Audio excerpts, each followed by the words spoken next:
I'm an assistant professor and faculty advisor at College of Medicine and Healthcare at Khalifa University in Abu Dhabi.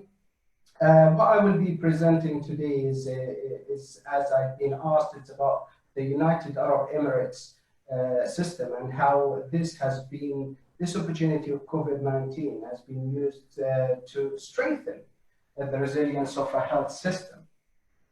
So to look at the size of the global problem, and that would be echoing what Dr. Salman has mentioned earlier. And I've done a little exercise here where I've looked at the data on the 11th of July and then again on the 13th of July, exactly at the same time, which is 1 o'clock GMT. And trying to look at the difference in numbers possibly will make us understand the size of the problem is in more details. So over 400,000 within 48 hours, new cases. Nearly 9,000 deaths within 48 hours. We must always as well look at the recovery, which is over 220,000. All of these cases is in 48 hours. So that shows really that this is not a small problem. This is quite a large problem. Something that we would like always to see is this number here, which is the recovery, is going much higher than this. As long as we can see new cases are much higher than the recovery, we still have a lot of concerns. So within the last few months, we have learned a lot about COVID-19.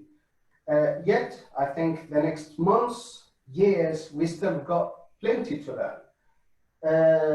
Going back, and I would agree 100% with what Professor Rawaf said earlier. There's no expert in COVID-19. Right? All what we know COVID-19 is for the last 9 months. Right? People being predicting, people relying on their knowledge of previous pandemics, but not specifically in COVID-19. Lots of things has been said, predicted, and possibly some of them were correct, some of them were incorrect. So why we are worried about this problem in the world? Most importantly, it's life. We are worried about the mortality rate. We don't want people to die, which is what's unfortunately happening at the moment. The increase of medical error due to resource being stretched, and we have seen that in many countries around the world where they are lacking resources, that is causing a lot of medical error, loss of life, etc. Avoidance of health hospitals and delay in seeking care. We have seen and heard people who suffer from some chronic illnesses. They are worried to go to hospitals. They don't want to see their doctor. They don't want to go to the hospital because they are worried that if they go to the hospital, they're going to contract COVID-19. That is going to cause a worsening in their chronic illnesses that they have. One major concern, and I personally think that possibly it's going to take much more resources to deal with it post this pandemic, is the post-pandemic outcome, which is the physical and the mental impairments or illnesses that people could potentially suffer from. And we have to be well prepared for these kind of problems in the future. So moving to the United Arab Emirates, specifically talking about it as my presentation would focus on, I think we need to look at all statistics in context with the population of the country and in context with the culture of this particular country. The United Arab Emirates population is nearly 10 million, with about 88% of these people are migrant from different places in the world. So far, these statistics were a few days ago, we are hitting nearly 55,000 cases. Something that in the positive side of looking at this pandemic within the United Arab Emirates is the recovery cases. We have nearly 45,000 recovered cases, which is something is quite good, and it's higher than the global rate, which is the United Arab Emirates rate coming to 82%. This is one of the measures that they look at around the world in order to evaluate how countries are dealing with this pandemic. Another measure is the fatality rate, which is 0.6% in the United Arab Emirates. And this is something that, inshallah, we hopefully that will maintain and even it will go lower, not just in the United Arab Emirates, but in the whole world, inshallah. These curves, if you look at the green line is the recovery cases, while the brown is the new cases reported. And what we always would like to see, and inshallah we'll see that in the whole world, is this green line is on top of the brown line, is on top. That the cases that are recovering from COVID-19 is higher than the cases that are newly reported for COVID-19. So if we look at the East Mediterranean country, which is 22 countries according to the World Health Organization, you're going to see the statistics here for these countries. And I've just wrote this exercise and this slide comparing it to what's happening in the United Arab Emirates for these cases. And if we look at the curves here, the blue one is about the cases reported for COVID-19. And this brown one is the death, the fatality from COVID-19. So it's around the same time, around sort of March, end of March, April, when the cases start going up. Same here is happening in the United Arab Emirates.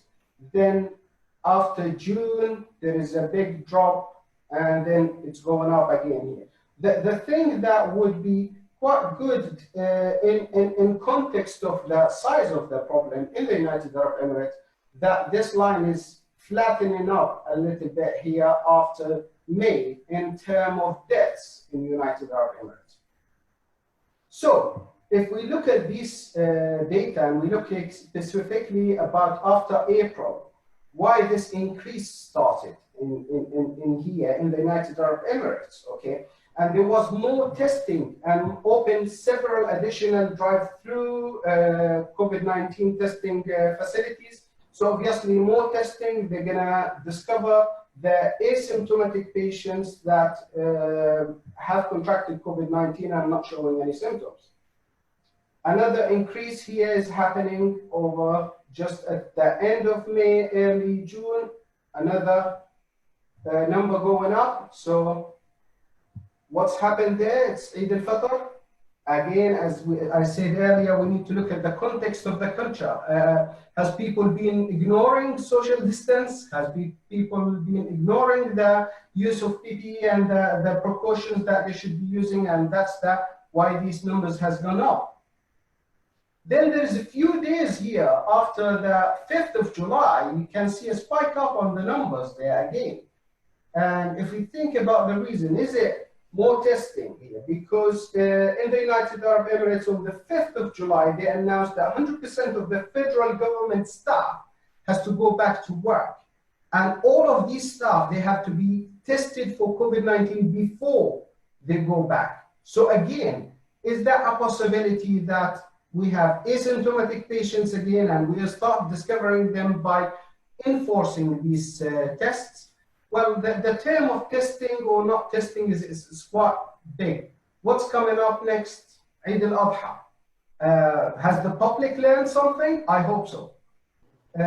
So what I want to really be careful about saying all of this, that the relationship and the correlation between these factors is only based on my observation. Obviously, to link them directly to the increased number or decreased number, there is a lot of statistical testing that has to be done in association with other factors that may have impact on COVID-19. So on the 18th of April, the regional office for Europe, for the World Health Organization, produced the documents. This document has 16 recommendations to produce guidelines for dealing with this crisis and strengthening the healthcare system response for COVID-19. The focus, I'm not going to go through this whole slide, but the focus was on from number 7 to number 10 recommendations. Mainly these recommendations were focusing about the availability of resources, about expecting the unexpected, etc. One thing that the United Arab Emirates healthcare system done, that they did not spare any resources in dealing with this problem, right from 1 to 16, even before the 18th of April. How that was done is going to be presented on this next slide. Many of the reports rated the United Arab Emirates to be one of the best countries dealing with this pandemic.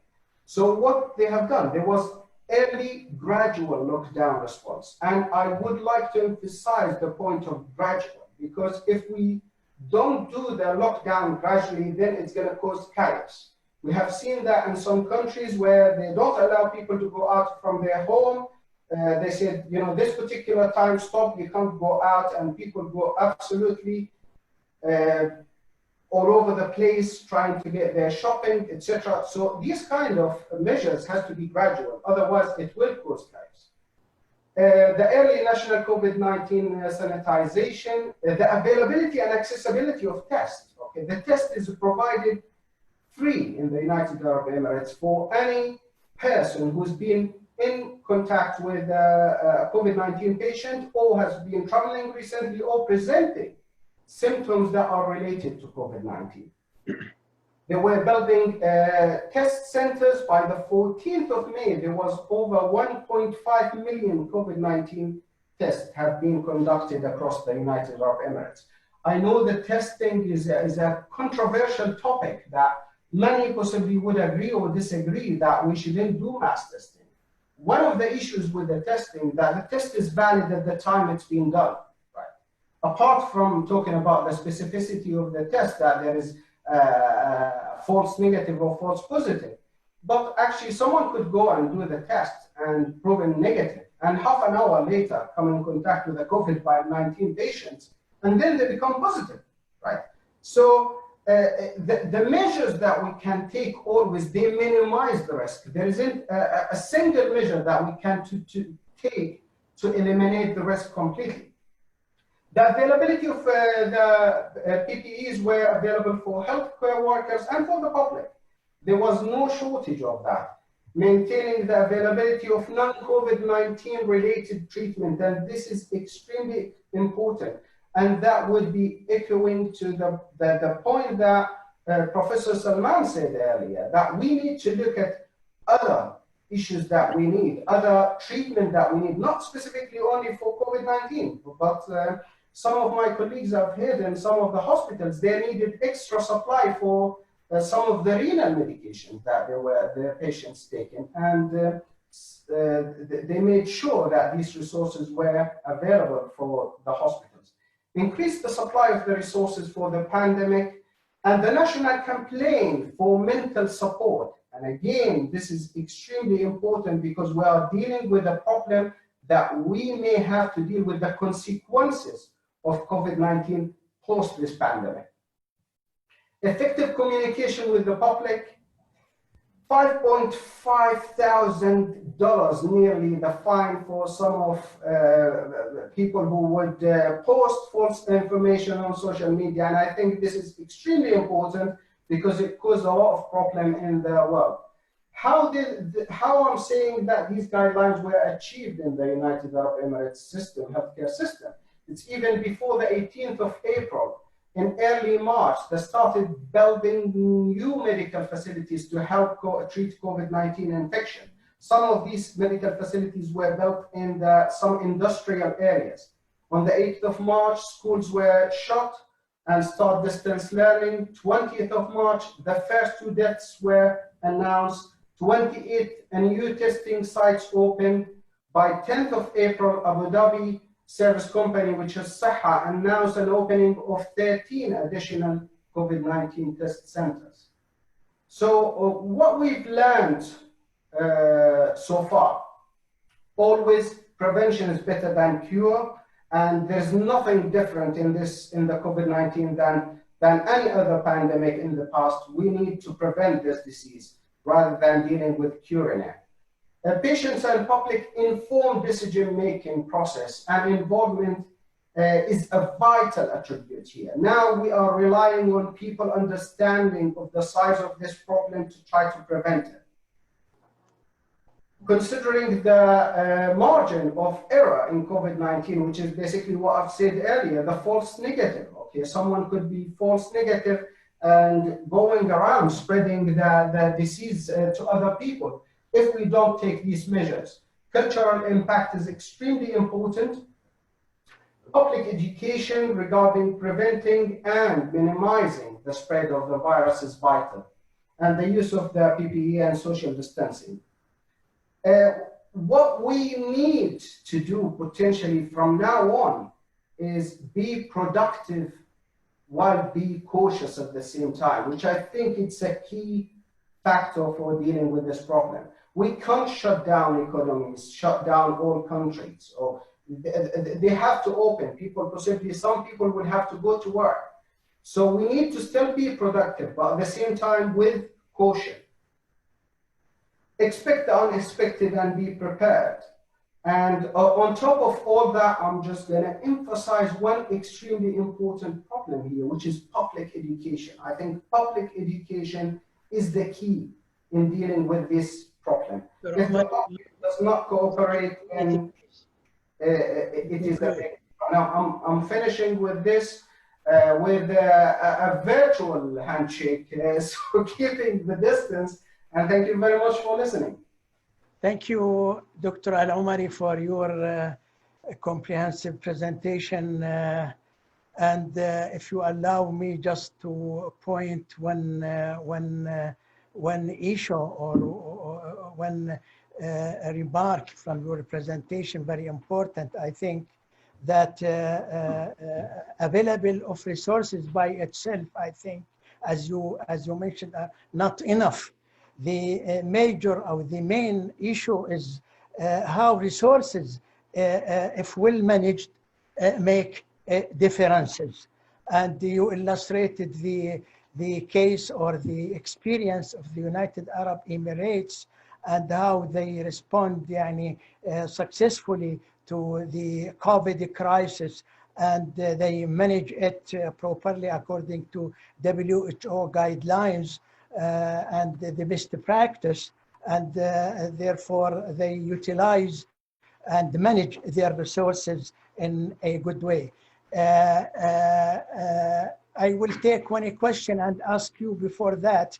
Can you give us some examples for successful collaboration between the Gulf countries during COVID? Just one example, if you can recall, so that you can benefit from the experience, if there any facet of collaboration between. I think the main example in the collaboration is similar to the collaboration between the United Arab Emirates and the rest of the world, not specifically only the Arab Gulf, which is exchange of resources, exchange of experience, right? And one very important thing that was potentially could help and aid countries is what we are doing now. It's something similar to what we are doing now. We are exchanging experience, exchanging resources, what's happening and what worked with one country and not working in another. One of the main issues we have now, and I will focus on this point, we do not have COVID-19 expert. The expert in COVID-19 at the moment is a 6-month-old expert in this particular illness. So without collaborating with each other for us and being able to come out with some sort of outcome, what worked in our experience, I think it will be a major issue. Okay, thank you very much, Dr. Al-Omari, and thank